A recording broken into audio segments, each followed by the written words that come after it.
रात्रि क्लास चल रहा था 16/5/1967।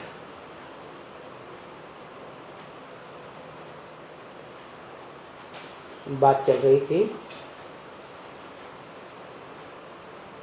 कि बच्चे इन 5 विकारों से बहुत गिरते हैं, हार खाते हैं, और बाबा कहते हैं बच्चे हराओ मत, कोई भी ज्ञान के पॉइंट से हारना नहीं है। इतने पॉइंट्स देते हैं, फिर भी हार खा जाते हैं। काम से भी मत हराओ, क्रोध से भी मत हराओ।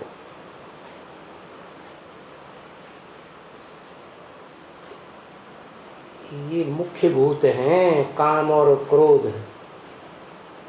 क्यों? दूसरे क्यों नहीं? इसलिए ये काम और क्रोध जब रजोगुणी दुनिया हो जाती है तब पैदा होते हैं।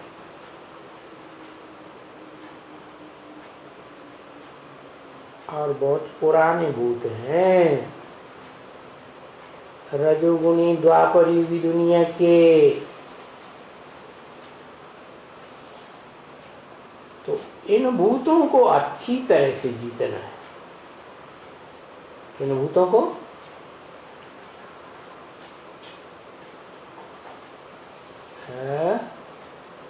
हाँ, काम और क्रोध के भूतों को अच्छी तरह से जीतना है।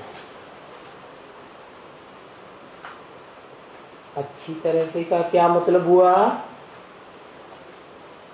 है? ऐसे अच्छी तरह से पछाड़ना है कि फिर इनकी हिम्मत ही न हो बार करने की।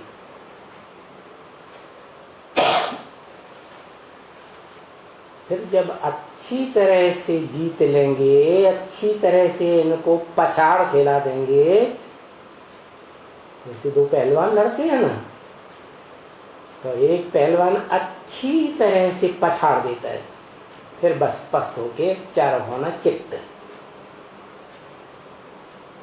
तो जब ऐसे ये चारों होना चित्त हो जाएंगे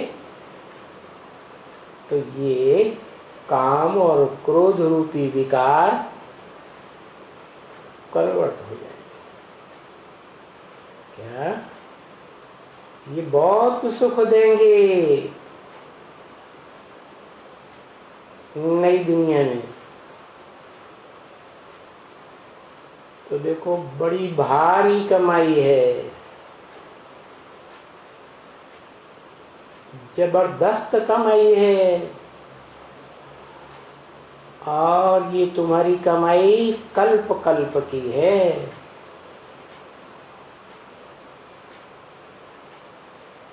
कोई 1-2 जन्म की बात नहीं है। और तुम जानते हो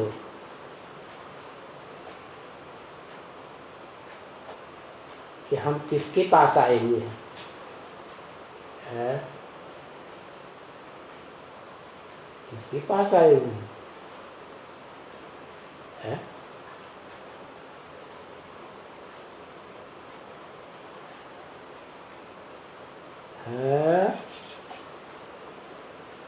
भगवान के पास आए हुए। ये क्या होता है?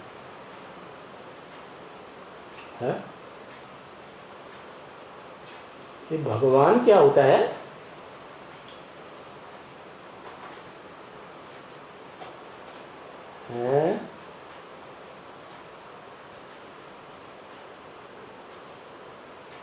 भगवान के पास आए हुए हैं, धनवान के पास नहीं आए हुए हैं। अरे बड़े से बड़ा तो ज्ञान धन होता है ना।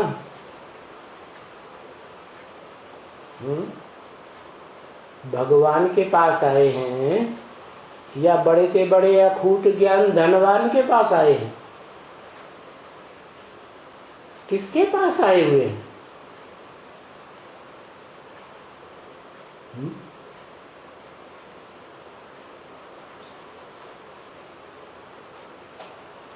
नारायण को तो एक भगवती होती है। क्या नारायण को कितनी भगवती? एक भगवती होती है। तुम कहते हम भगवान के पास आए हुए हैं, तो दोनों में क्या फर्क है?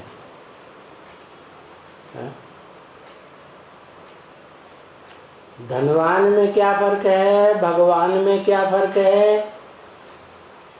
और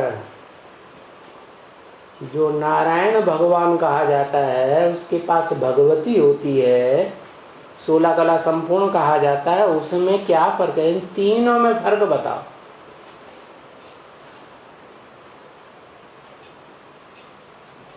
नारायण में तो ज्ञान जल रहता है, चलो एक बात हो गई।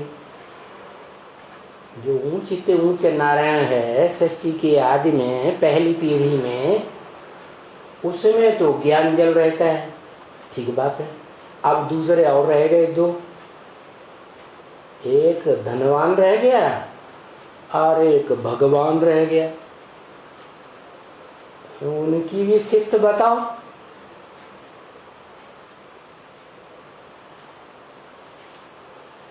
हाँ, तो धनवान होता है वो धन वाला होता है, ज्ञान धनवान होता है तो ज्ञान धन वाला होता है। अच्छा, अब भगवान?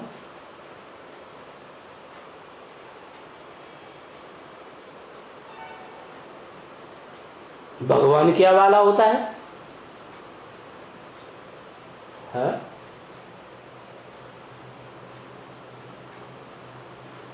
अरे भाई जल्दी जल्दी बताओ, कहाँ लूले लंगड़ों से, अंधों से, गूंगों से पाला पड़ गया। भाग्यवान जिसमें बाप प्रवेश करते हैं, तो प्रवेश करने वाला ज्यादा पावरफुल हुआ या जिसमें प्रवेश करते हैं वो ज्यादा पावरफुल हुआ? है? तो दोनों में भगवान कौन? नीचे वाला भगवान और ऊपर वाला? ऊपर वाला जो प्रवेश करता है वो क्या है? वो कुछ नहीं, जीरो। कहते हैं वो जीरो बिंदी है। नीचे वाला हीरो है, ऊपर वाला जीरो है?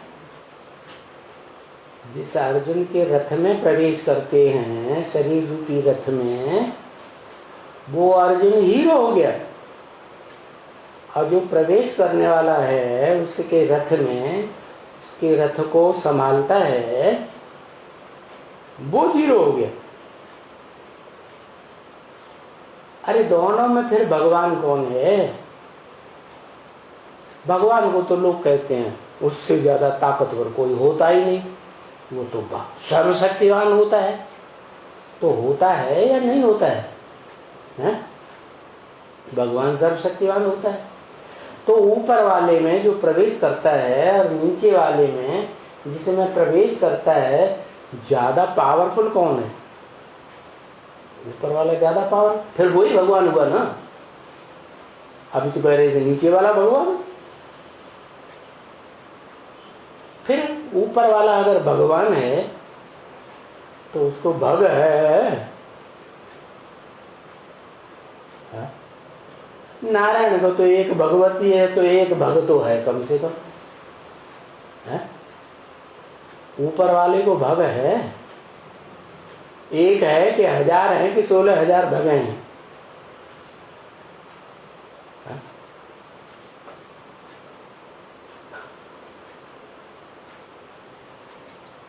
ऊपर वाले को 16,000 भगे हैं?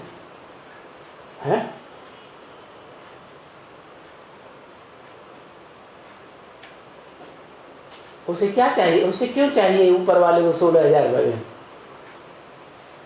हाँ? जो नीचे वाला है उसको तो लिंग है, लिंग रूप कामेंद्रिय है, काम महाशत्रु है।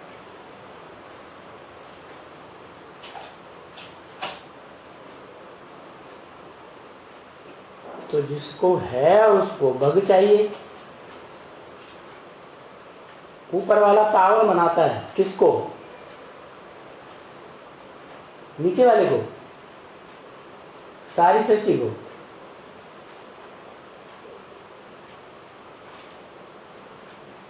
छोड़ो, कहाँ घूंघों से पाला पड़ गया। तो तुम जानते हो किसके पास आए हुए हो? जिसके पास आए हुए हो ये कोई साधु नहीं है।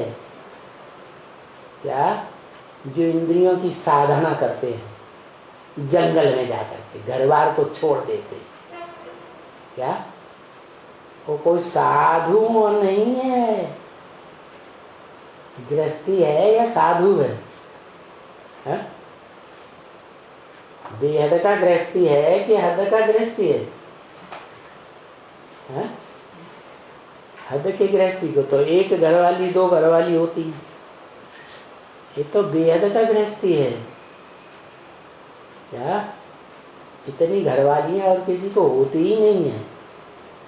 भागवत में गाया हुआ है 16,000 गोपियां जिनके साथ गुप्त संबंध जोड़ता है। पति पत्नी का संबंध गुप्त संबंध कहा जाता है। तो तुम किसके पास आए हुए हो? ऊपर वाले के पास आए हुए हो या नीचे वाले के पास आए हुए हो?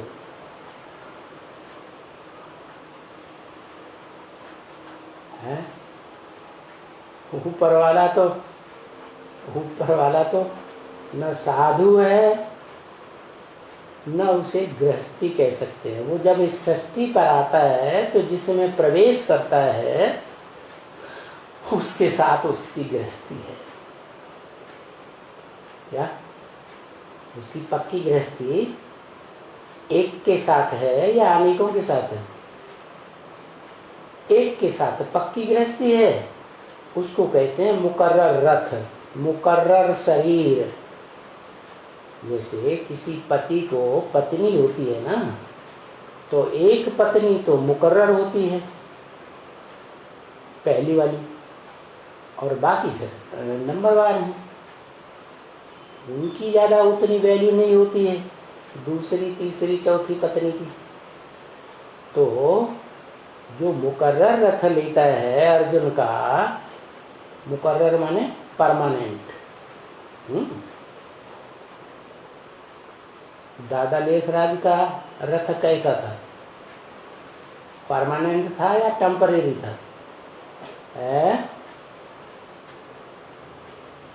टेम्परेरी रथ था। जितने भी ब्रह्मा के मुख गाए जाते हैं वो पूरा शरीर न दिखा करके मुख दिखा देते हैं। तो पंचमुखी ब्रह्मा में से एक मुख ऐसा है जो मुकर्रर है, और बाकी चार टेम्परेरी है। तो तुम किसके पास आए हुए? कभी कहते ऊपर वाले के पास आए हुए हैं, कभी कहते नीचे वाले के पास आए हुए। मुकर्रर रथधारी के पास आए हुए हो, मन अर्जुन के पास आए हुए, जो अर्जन करता है ऊपर वाले से। जो ऊपर वाला त्रिकालदर्शी है, अजन्मा है, अकर्ता है, अपोक्ता है, जिसका नाम आत्मा का बिंदी का ही नाम है शिव। वो अकर्ता भोक्ता अजन्म, गर्भ से जन्म नहीं लेता, इसलिए वो त्रिकालदर्शी है और अखूट त्रिकालदर्शी। इस सृष्टि पर तब आता है जब ये सृष्टि तमो प्रधान दुखी हो जाती है, कलयुग के अंत में। तब आकर के अर्जुन के रथ में प्रवेश करता है। अर्जुन कौन? जिसमें प्रवेश करता है वो सृष्टि रूपी रंगमंच का हीरो पार्टधारी है। क्या? नंबरवार पार्टधारियों में से नहीं, अव्वल नंबर का हीरो पार्टधारी मुख्य एक्टर है। ऐसे तो और भी मुख्य एक्टर्स हैं। जैसे ब्रह्मा ने सृष्टि रची, तो जिसे ब्रह्मा ने सृष्टि रची वो भी मुख्य एक्टर हो गए। इब्राहिम, बुद्ध, क्राइस्ट, गुरु नानक, ये सब मुख्य मुख्य एक्टर्स हो गए। लेकिन इनमें हीरो पार्टधारी एक भी नहीं, सिवाय अर्जुन के। जिस अर्जुन के रथ में वो शिव प्रवेश करके शिवनेत्र कहा जाता है। किसको होता है शिवनेत्र? नाम बताओ। शंकर को होता है। इसलिए एक ही देवता है, बड़े से बड़ा देवता कहा जाने वाला देव देव महादेव, जिसमें वो तीसरा नेत्र शिव नेत्र प्रवेश करके काम करता है, परमानेंट। अब उसे शंकर कह दो, अर्जुन कह दो, आदिदेव कह दो, देव देव महादेव कह दो, मुसलमानों की भाषा में आदम कह दो, पहला दुनिया का आदमी। अंग्रेजों की भाषा में एडम कह दो, जैनियों की भाषा में आदिनाथ कह दो। क्या?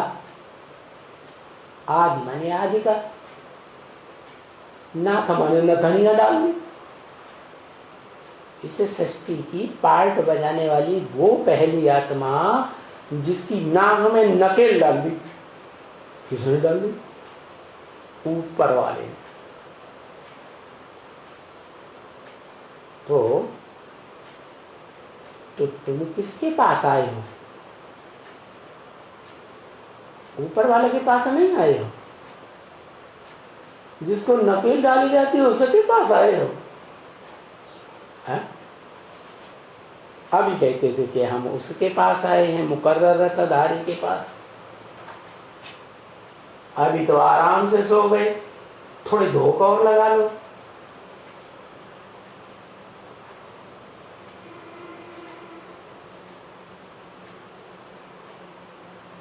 तो कहेंगे कि हम दोनों के पास आए। क्या? ऊपर वाला आत्मा है सिर्फ, उसको अपनी देह नहीं है। उसकी ज्योति बिंदु आत्मा का ही नाम शिव है।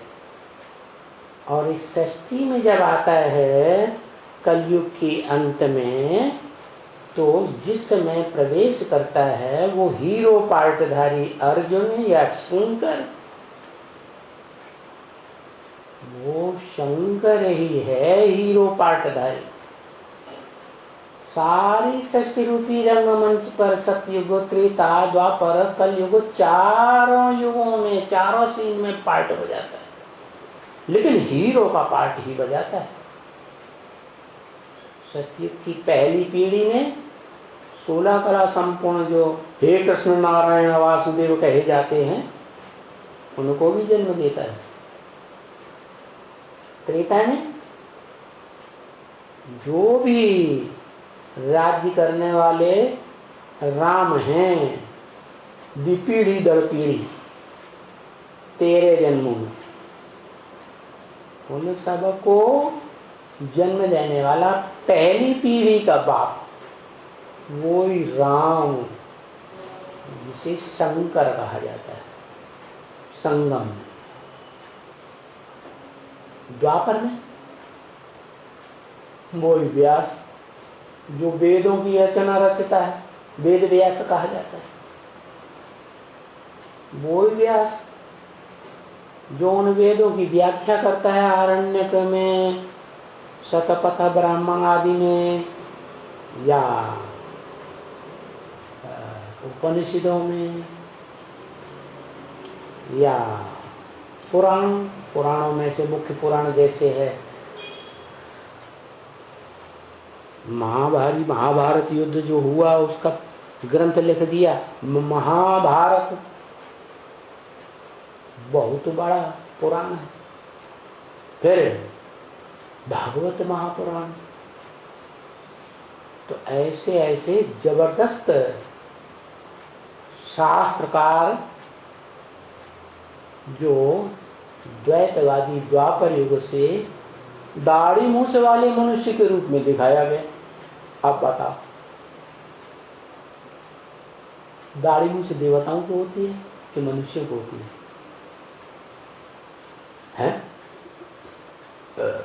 कहेंगे मनुष्यों को होती है। मनुष्य उन्हें कहा जाता है जिनका मन होता है, मनन चिंतन मंथन करते हैं।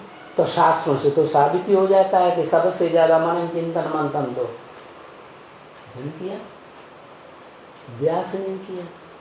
तो द्वापर युग में भी, द्वैतवादी द्वापर युग में, जहां दो दो धर्म पिताएं आना शुरू हो जाते, दो दो धर्म पिताएं, दो दो राज्य, दो दो भाषाएं, दो दो मतें, दो दो कुल, 2 से 4, 4 से 8 बढ़ते ही जाते, उसे कहते हैं द्वैतवादी युग। जहां दैत्य पैदा होते, दैत्य राक्षसों को कहा जाता है। पता है क्या राक्षसी कर्म करते हैं? जो सत्युग त्रेता में रामकृष्ण जैसे देवताएं थे, वो ज्ञानेंद्रियों से सुख भोगते, ज्ञानेंद्रियों से सुख भोगते हुए संतान पैदा करते हैं, श्रेष्ठ इंद्रियों से संतान पैदा करते हैं, इसलिए श्रेष्ठाचारी कहे जाते हैं। जैसे ही द्वापर युग की सृष्टि शुरू होती है रजो प्रधान, वैसे ही आत्मलोक से, क्या, जहाँ आत्माओं का लोक है, सुप्रीम एबोर्ड, सोल वर्ल्ड, जिसे मुसलमान अर्श कहते हैं, खुदा अर्श में रहता है, तो वहां से वो आत्माएं द्वापर युग में आना शुरू होती है दैत्यों की। क्या उनमें अव्वल नंबर दैत्य है इब्राहिम। कौन है? इब्राहिम धर्म पिता, जो इस्लाम धर्म स्थापन करता है। क्या इस धर्म में लाभ लगा देता है, क्योंकि ढेर की ढेर आत्मा उसके पीछे पीछे उतरती है। बड़ी तेजी से जनसंख्या बढ़ती है, काहे से? कामेंद्रिय से। देवताएं जो भ्रष्ट इंद्रिय है उससे संतान पैदा नहीं करते थे, इसलिए श्रेष्ठाचारी कहे जाते हैं। आज भी देवताओं की, श्रेष्ठाचार्यों की यादगार में उनकी मूर्तियां बना करके उनकी पूजा करते हैं। क्या पवित्र इंद्रियों से सृष्टि चलाने वालों की पूजा की जाएगी, या भ्रष्ट इंद्रियों भूमूत वाली से जो सृष्टि चलाते हैं उनकी पूजा की जाएगी? श्रेष्ठ वालों की ही पूजा की जाती है। पहले इस्लामी भी मूर्तियों की पूजा करते थे, देवताओं की मूर्तियों की।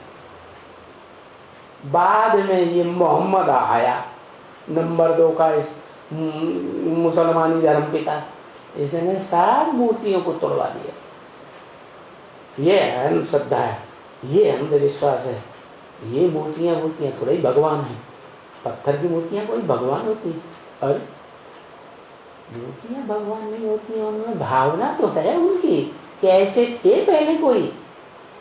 पहले कोई हो जाते हैं तब तो उनकी मूर्तियां चौराहे पर शिवाजी की, महारानी लक्ष्मीबाई की, गांधी जी की, नेहरू जी की मूर्तियां खड़ी की जाती हैं। पहले कोई हुए ही नहीं है, तो उनके प्रति कोई भावना श्रद्धा कैसे अर्पित करेगा? ये श्रद्धा विश्वास भावना की बात मोहम्मद वाली आत्मा के दिमाग में नहीं बैठती। और वो सारी मूर्तियों को तोड़वा करके ढेर सारे इस्लामियों को मुसलमान बना देता है।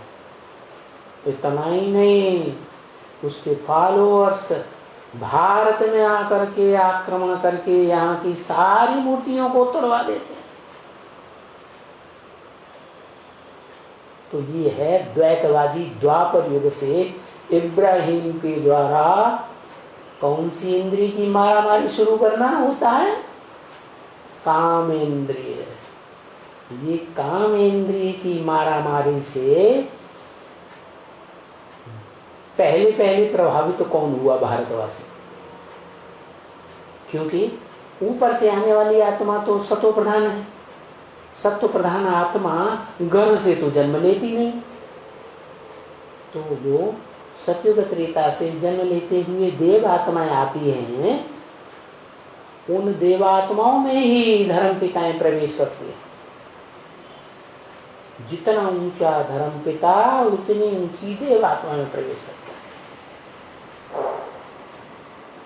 तो सत्युग का जो दूसरे नंबर का नारायण बनता है या नारायणी बनती है, दोनों में से कोई भी संगी साथी है ना, दोनों 21 जन्म के, तो वो इब्राहिम माता में प्रवेश करता है। या कहो जिस पुरुष तन में प्रवेश करता है उसको आधार बना के माता बना देता है। समझ में आया क्या? हाँ, जैसे शिव परम पुरुष है, क्या परे के परे रहने वाली आत्मा पुरुष, वो जब इस सृष्टि पर आता है तो क्या करता है? देह का आधार लेता है कि नहीं? रथ में, देह रूपी शरीर रूपी रथ में प्रवेश करता है ना। है? हर पुरुष को संतान पैदा करने के लिए शरीर चाहिए या नहीं चाहिए? है? और सुंदर शरीर चाहिए, या बौड़ा ढोड़ा कोड़ा काना ऊंची पोटा कैसा भी मिल जाए तो पसंद करता है? बिल्कुल पसंद नहीं करता। तो ऐसे ही इब्राहिम जब आता है, द्वैतवादी नंबर 1 का धर्म पिता इस सृष्टि पर, तो वो जिसमें प्रवेश करता है वो आत्मा माता का पार्ट बजाती है, इस्लाम धर्म की माता। जैसे क्राइस्ट ने जीसस में प्रवेश किया तो जीसस क्रिश्चियन धर्म की माता हो गई और क्राइस्ट क्रिश्चियन धर्म का पिता हो गया। ऐसे ही इब्राहिम ने क्या किया? इब्राहिम की आत्मा ज्योति बिंदु परमधाम से उतरती है और इस सृष्टि रूपी रंगमंच पर आकर के जब आधी सृष्टि पूरी होती है 2500 वर्ष की, तो द्वैतवादी द्वापर युग शुरू कर देती है। हर बात में द्वैतवाद। क्या? पहले तो देवताएं एक ही धर्म पिता को मानते थे, हैं? सतयुग में जितने भी जन्म हुए सभी पीढ़ियों में आज की पीढ़ी का एक ही पिता,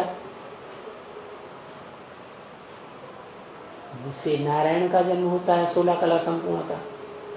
ऐसे ही त्रेता में राम, ऐसे ही द्वापर युग में ये इब्राहिम जिस तन में प्रवेश करता है वो है रावण।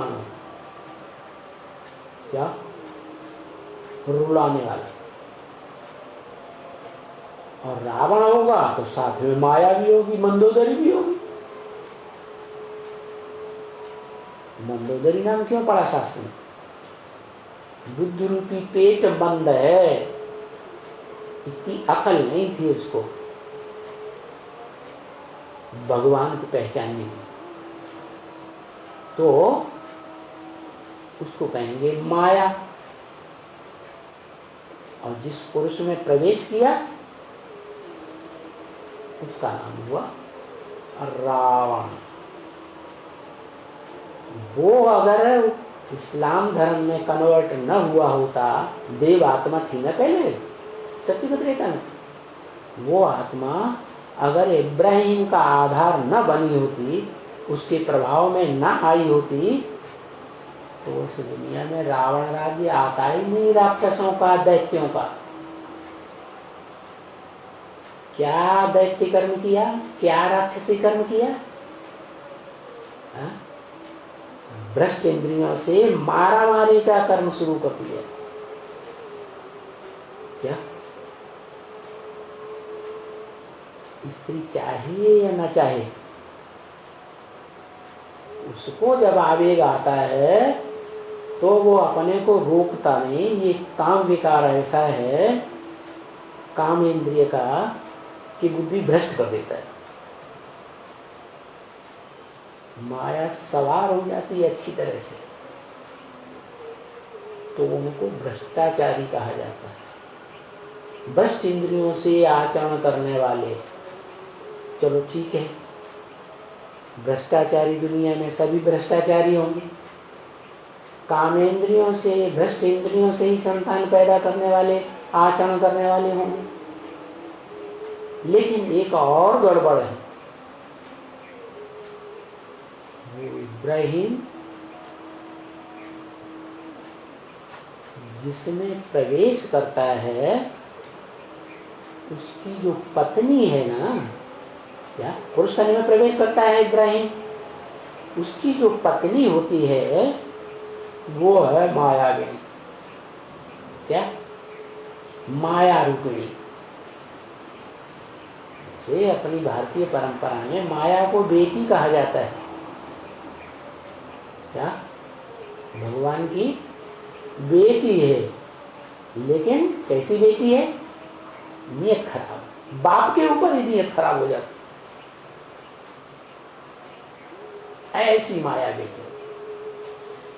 तो जिसकी बाप के ऊपर नियत खराब होगी और दूसरा कोई सुंदर सलोना मिलेगा, लंबा चौड़ा गोरा चिट्ठा अच्छे से अच्छा शरीर वाला मिलेगा, तो उसमें नहीं पैदा हो जाएगी, उसमें नहीं पैदा हो जाएगी, तो वो विचार पैदा करती है।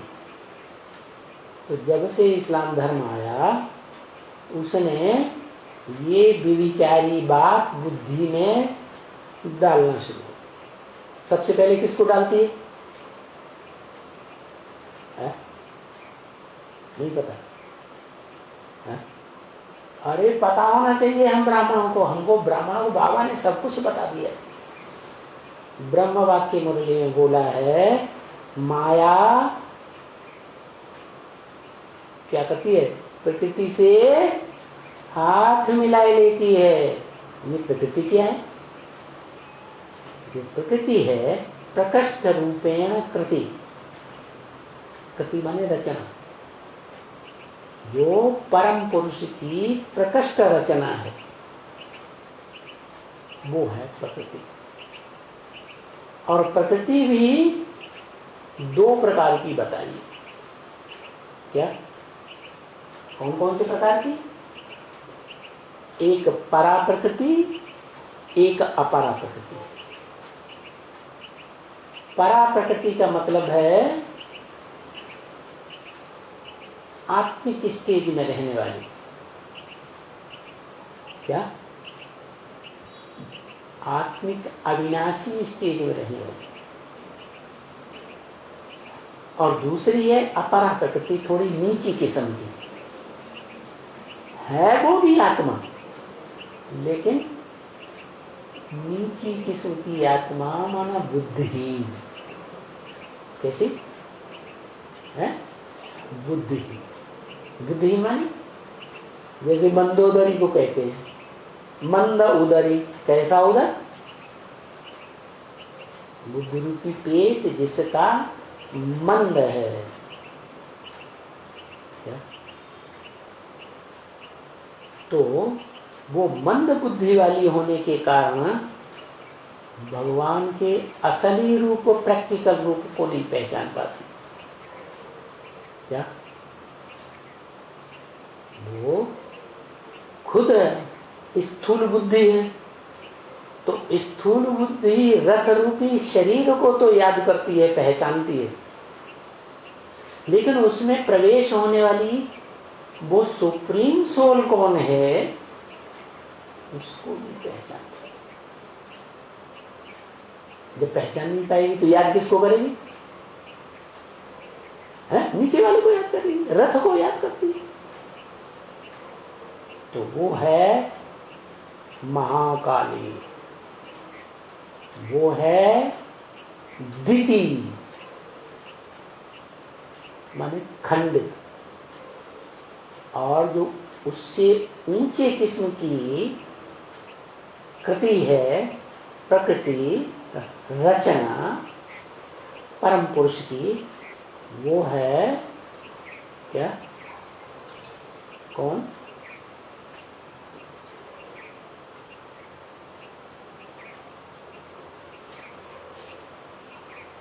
अदिति। आ माने नहीं, दिति माने खंडित नहीं होती, विविचारणी नहीं बनती।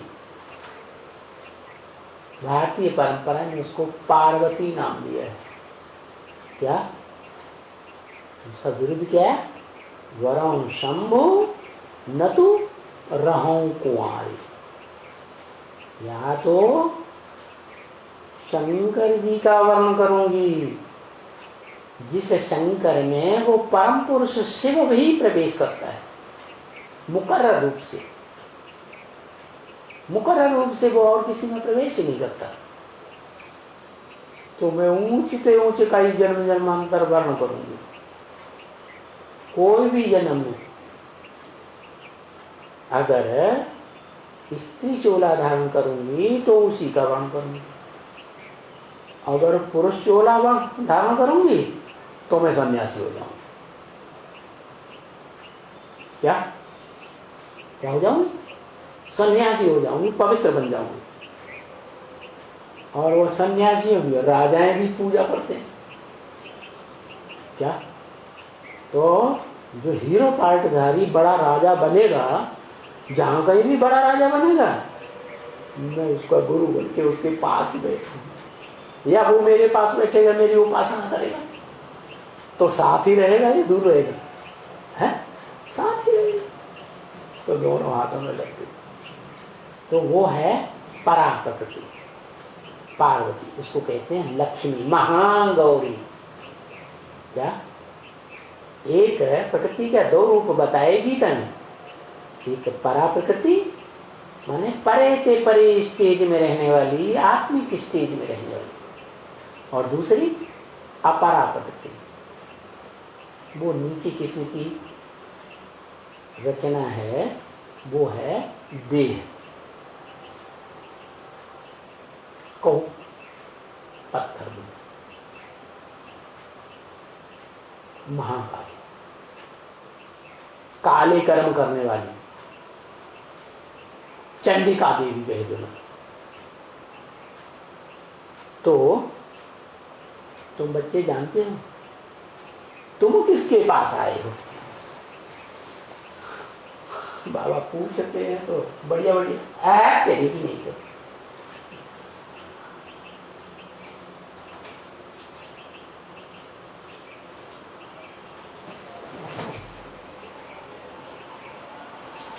नींद तो आएगी। किसके पास आए हैं? ये क्या होता है? दो शब्द मिला दिए, एक शिव एक बाबा। बाबा तो ग्रैंड फादर को कहा जाता है, शिव तो ज्योति बिंदु का नाम है, उसकी आत्मा का ही नाम है शिव। शिव बाबा क्या हो गया? दोनों को क्यों मिला दिया है? जो बाप का बाप होता है वो ग्रैंड फादर, उसको कहते हैं हिंदी में बाबा। माना साकार शरीरधारी जो बाबा है, धर्म पिताओं का भी बाप है। क्या धर्म पिताएं भी आखिरी उसको अपना बाप स्वीकार कर लेते हैं। इब्राहिम बुद्ध क्राइस्ट उस देहधारी को बाप स्वीकार कर लेते हैं अंत में, आदम को। अभी सिर्फ नाम जानते हैं, उसके बारे में कुछ भी नहीं जानते। जब सृष्टि का अंतकाल आएगा, कल्पांत काल आएगा, कलयुग का अंत आएगा, महाविनाश का टाइम, उस समय सब धर्म पिताएं और उनके फॉलोअर्स उस हीरो पार्टधारी को क्या पहचान लेंगे। तो तुम उस हीरो पार्टधारी के पास आए हो क्या? उसके शरीर रूपी रथ के पास भी आए हो, और उसमें जो रथ को कंट्रोल करने वाला है, इंद्रियों को कंट्रोल करने वाला है, उसके पास भी आए हो। माने supreme soul, heavenly God father जिसे कहा जाता है, जो इस सृष्टि पर आकर के उस हीरो पार्टधारी में अखूट ज्ञान का भंडार भर देता है। जिस अखूट ज्ञान के भंडार की ताकत से वो नई दुनिया का सृजन करता है, योग बल के आधार, ज्ञान के आधार पर अच्छी खासी योग की प्रक्रिया को समझ लेता है। और बड़े से बड़ा योगी दुनिया में कहा जाता है। तो उसके पास तुम बच्चे आए, तुम बच्चे भी देहधारी हो, आत्मा तो हो, लेकिन देह में धरी हुई आत्मा है ना, कि नहीं? देह में धरी हुई। तो तुम उस देहधारी के पास आए हो जो इस सृष्टि रूपी रंगमंच पर हीरो पार्टधारी है। और हीरो पार्टधारी होने के साथ साथ कलयुग के अंत में उसमें सुप्रीम सोल शिव भी प्रवेश है। इसलिए शिव के नाम के साथ शंकर जरूर जोड़ा जाता है। दुनिया में और कोई देवात्मा नहीं, कोई मनुष्य आत्मा नहीं, कोई भी दानवी राक्षसी आत्मा नहीं, कोई पशु पक्षी कीड़े मकोड़े पतंगों की तो बात ही नहीं। कोई ऐसी आत्मा नहीं है जो शरीरधारी हो और उसमें प्रवेश करके उसको अपना सारा ज्ञान का वर्षा दे दे। वो है ज्ञान का भंडार। ज्ञान माने सत्य, सत्य माने सच्चा। वो सुप्रीम सोल क्या है? अंग्रेज लोग कहते हैं गॉड इज ट्रुथ। ट्रुथ कोई गॉड कहा जाता है। और ये भी कहते हैं गॉड इज वन, एक को ही गॉड कहा जाता है। ऐसे नहीं हिंदुओं की तरफ भगवान सर्वव्यापी है, सबके अंदर भगवान नहीं। वो गॉड जो तीन मूर्तियों की रचना करता है प्रैक्टिकल में आकर के, ब्रह्मा विष्णु शंकर, ब्रह्मादेव विष्णुदेव और देवदेव महादेव। वो महादेव वाली आत्मा जिसे शंकर कहा जाता है, उसका नाम ही शिव के साथ जोड़ा जाता है। और कोई आत्मा का नाम इस शिव की रंगमंच पर आत्मा का तो नाम होता ही नहीं, उनकी देह का नाम होता है। तो एक ही देहधारी है जिसका नाम शिव के साथ जोड़ा जाता है, शिव शंकर बोलेगा। तो तुम उसके पास आए,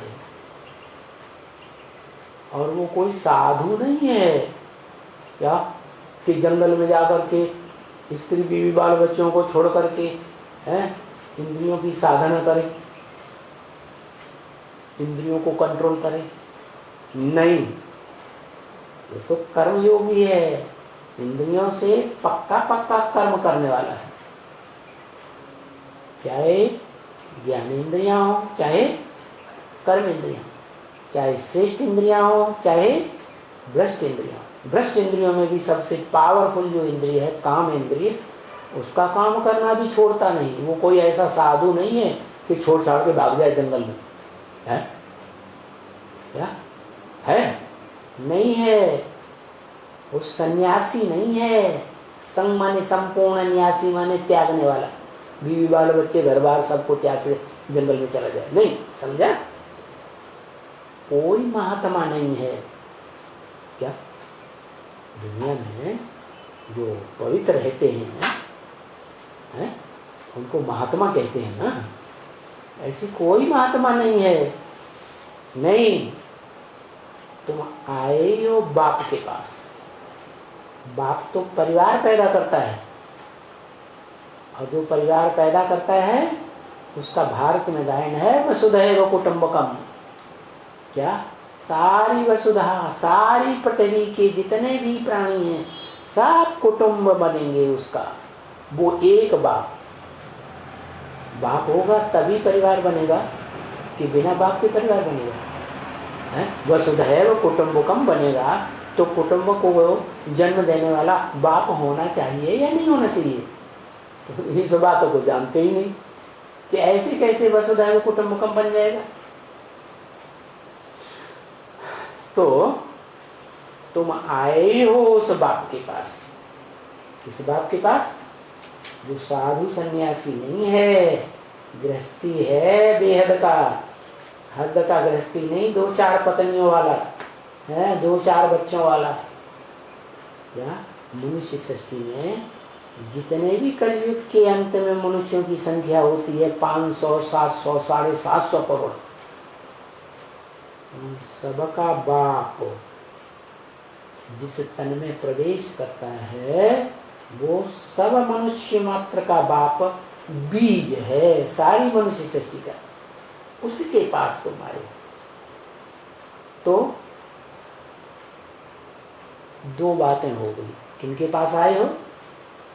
आत्माओं के बाप के पास भी आए हो, और आत्माओं के बाप के पास परमधाम में कहो या इस सृष्टि रूपी रंगमंच पर कहो, जितने भी मनुष्य आत्माएं हैं उनमें जो सबसे बड़ा पार्टधारी बड़ा बच्चा है, बाप का बड़े से बड़ा बच्चा, पावरफुल आत्मा, तो उसको क्या संबंध से बोला जाता है? वो तो बाप हो गया।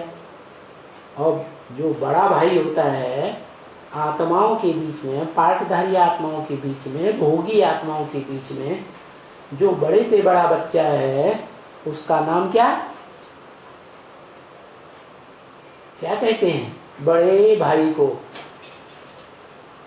बाप समान। अरे बाप समान तो कहते हैं क्योंकि बाप का वर्षा मिलता है पहले उसको, बाप के वर्षे का मालिक बनता है। बाप उसी बच्चे को युवराज बना के उसको राजा ही देता है। वो बाप समान तो हुआ, लेकिन संबंध से क्या नाम देते हैं?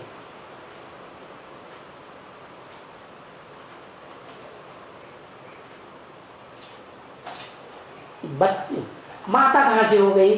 शिव आत्मा है, आत्मा के बच्चे आत्मा होंगे कि माता हो गई? बंगलो पत्नी होगी, वो माता नहीं है। अरे शिव के बच्चे, शिव आत्मा है कि नहीं? बिंदु आत्मा है, उसके बच्चे क्या होंगे?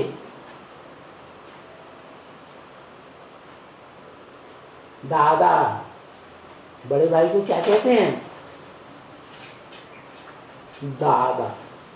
ये भगवान, जिंदगी हो गई, रात भर अंडे पकाए फिर भी कच्चे रह गए। बाप का जो बड़ा बच्चा है उसके साथ क्या संबंध बनता है भाइयों का? परिवार में जितने बच्चे होते हैं उनका संबंध क्या बनता है? दादा। तो बाप और दादा, और हैं भी सब ऐसे। क्या? कैसे?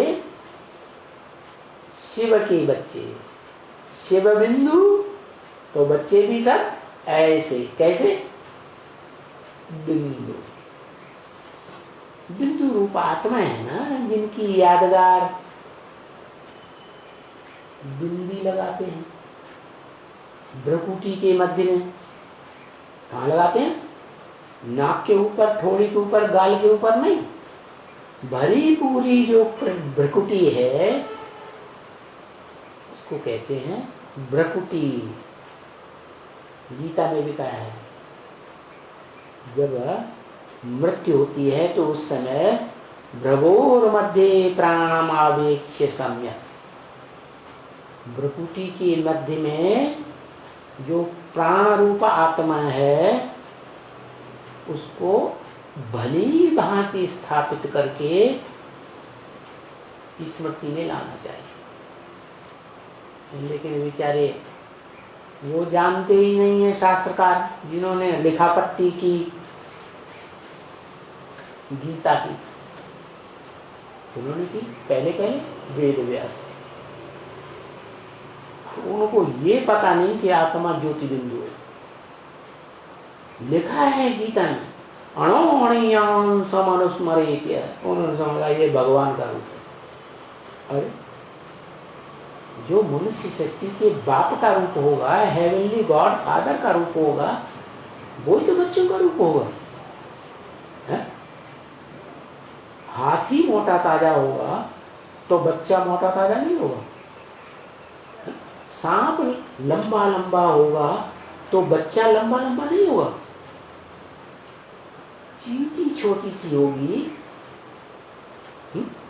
बाप के रूप में तो उसका बच्चा भी चींटी जैसा छोटा ही होगा ना।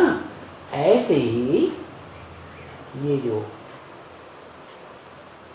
आत्मा है वो बाप का रूप बताया कि अणु अणुयांसम, अणु से भी अनुरूप है। तो जैसा बाप वैसे बच्चे आत्मा रूपी बच्चे भी अनुरूप हैं। जितनी भी सोल हैं वो सब ज्योति बिंदु। अब भारत में माताएं ज्यादा भावना वाली होती हैं तो वो भावना बहुत होने की वजह से आज भी भ्रुकुटी में बिंदी लगाती है। पुरुष दुर्योधन दुशासनों का काम कर रहे हैं, सब पुरुष दुर्योधन दुशासन।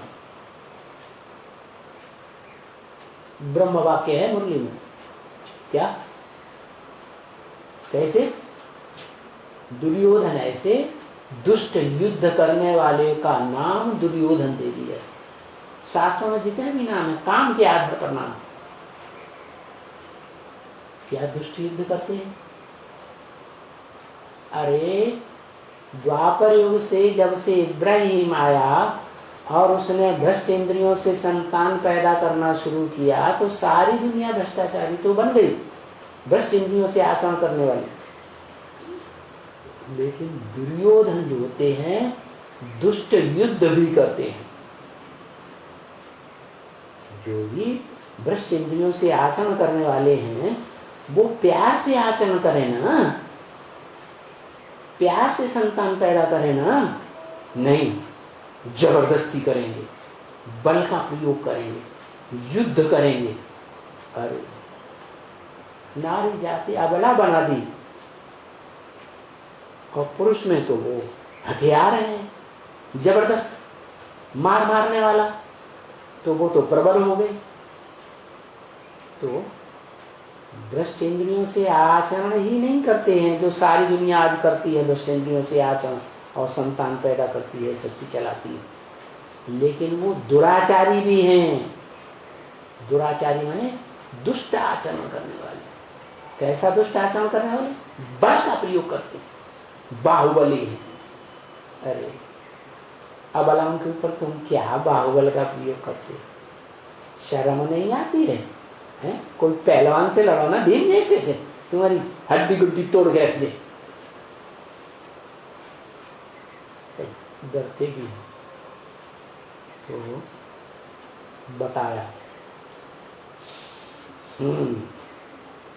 तुम बाप दादा के सब ऐसे बिंदु बिंदु बिंदु बच्चे, जैसे बाप बिंदु, जैसे हमारा बड़ा भाई दादा बिंदु, ऐसे ही हम सब बच्चे बिंदु बिंदु बिंदु, शिव के बच्चे, आत्मा बिंदु बिंदु सब। प्रजापिता ब्रह्मा के भी सब बच्चे क्या कितनी प्रजा? इस मनुष्य सृष्टि में कलयुग के अंत तक सोल वर्ल्ड कहो, आत्मलोक कहो, अर्श कहो, बाप का घर कहो, खुदा का, वहां से जो बच्चे आत्मा रूपी उतरते हैं, रूह हैं, उन वो सारे ही उस प्रजापिता के बच्चे हैं। शास्त्रों में उसका नाम प्रजापति लिख दिया है। वो अंतिम स्टेज का नाम है। सारी प्रजा का पति बन के बैठता है। पति माने सबका रक्षक। आदि में जरूर पिता था, आदि में पिता और अंत में सारी सृष्टि का विश्वपति। तो वो प्रजापिता ब्रह्मा के सब बच्चे हैं। प्रजापिता ब्रह्मा देहधारी, तो बच्चे भी सब देहधारी। हाँ, कोई चोला स्त्री का, कोई चोला पुरुष का। भाई बहन है। शिव के बच्चे हैं तो भाई भाई, इसलिए बड़ा भाई दादा हो गया। क्या उसको दादी वादी नहीं कहेंगे? आत्मिक रूप में है तो क्या हुआ? दादा, बड़ा भाई। तो बाप और दादा।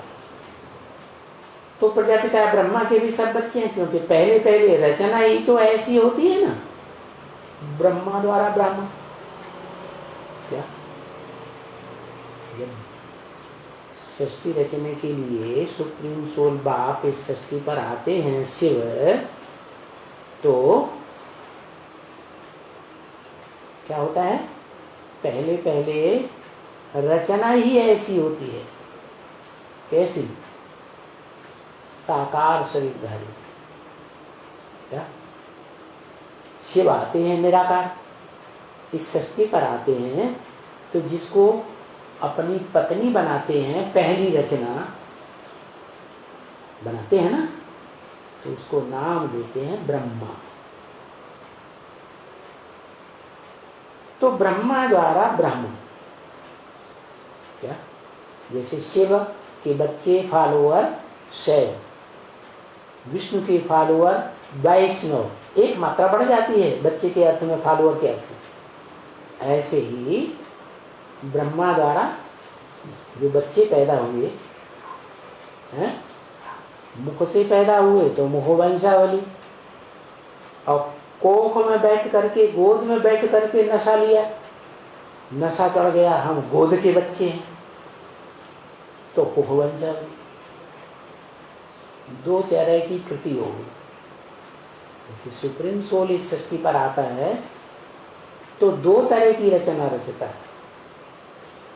एक आत्मा रूपी। प्रजापिता को पहले मालूम था मैं आत्मा हूं, नहीं, तो वो आकर के रचना रचता है, बताता है ज्ञान के द्वारा, ज्ञान का बीज डालता है, और ये रचना पहली पहली रचता है कि तुम देह नहीं हो, तुम क्या हो? पहले आत्मा। जब इस सृष्टि पर आत्मलोक से आते हो तो फिर तुम 5 तत्वों का देह का पुतला धारण करते हो, तो तुम 2 हो गए, 2 का मेल, आत्मा और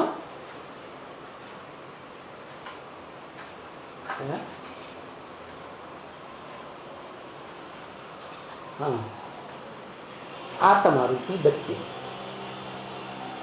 और इस सृष्टि पर तुम्हारा शरीर भी है, तो तुम हो गए मनुष्य रूप में मन चलाने वाले, चंचल मन वाले मनुष्य हो गए। ऐसे चंचल वाले मनुष्य मन वालों में मैं प्रवेश कर देता हूं, एक मुकर्रर रथ में मुकर्रर रूप से प्रवेश करता हूं। तो पहले पहले रचना होती है ऐसे, ऐसे ब्रह्मा द्वारा ब्रह्म, ये पहली रचना है सुप्रीम सोल बाप की। जिसमें प्रवेश करते हैं उसका नाम क्या देते हैं? ब्रह्मा। तो जिसमें पहले पहले प्रवेश किया वो परे थे परे ब्रह्मा हो गए, परम ब्रह्म कहते हैं ना। गुरुर् ब्रह्मा गुरुर्विष्णु गुरुर्देवो महेश्वर, गुरु साक्षात परम ब्रह्म तस्मै श्री गुरु। जैसे दादा लेखराज में प्रवेश किया ना टेम्परेरी रथ में, तो नाम दिया, क्या नाम दिया? ब्रह्मा। ऐसे ही रुद्र ज्ञान यज्ञ के आदि में ओम मंडली में भी जब पहले पहले जिस तन में प्रवेश किया और दादा लेखराज के साक्षात्कारों का क्लैरिफिकेशन दिया, तो उसका नाम भी क्या रखा है? परम ब्रह्म। ओम।